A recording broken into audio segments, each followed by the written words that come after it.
Assalomu alaykum aziz obunachilarim. Mana bugun sizlar bilan yana ko'rishib turganimdan nihoyatda xursandman.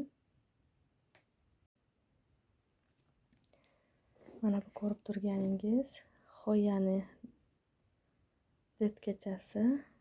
Mana 10 kun bo'ldi. Buni ham fitilniga ekib oldim mana. Lekin hali ildizi ko'ringani yo'q, ammo mana bu yog'ida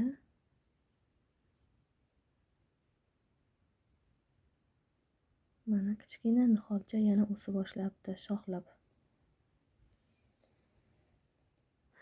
Mana buni poyasi. Sizlarga hozir ko'rsatmoqchi bo'lganim mana hasharot tushgan.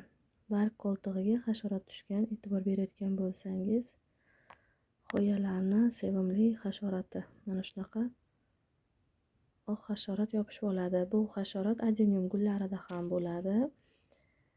Mana buni oddiy usulda mana vodorod peroksidning 3% eritmasidan foydalanamiz. Mana bunaqa cho'pakka, mana cho'pakcha.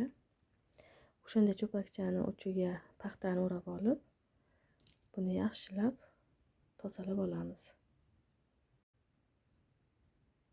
Mana hasharot paxtani uchli qilib o'raysiz. Mana bu hali yaxshi o'ralmadi. Mana shunda keyin sekinlik bilan buni tozalab olasiz pereksda.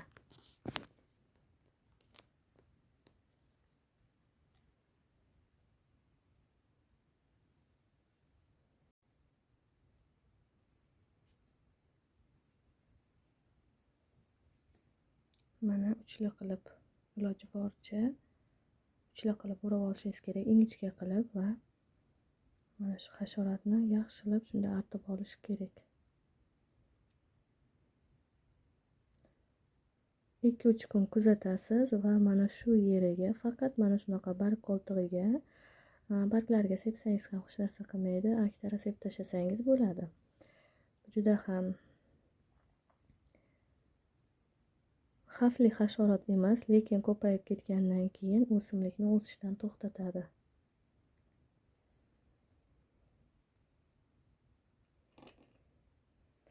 Mana aziz obunachilarim, qisqa kerakli video qilishga harakat qildim.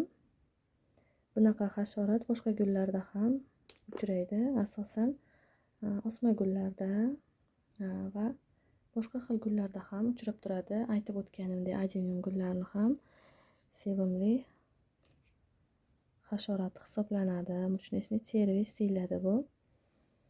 Videomiz yoqqan bo'lsa, like bosishni unutmang. Keyingi videolarimizda ko'rishguncha omon bo'ling azizlarim.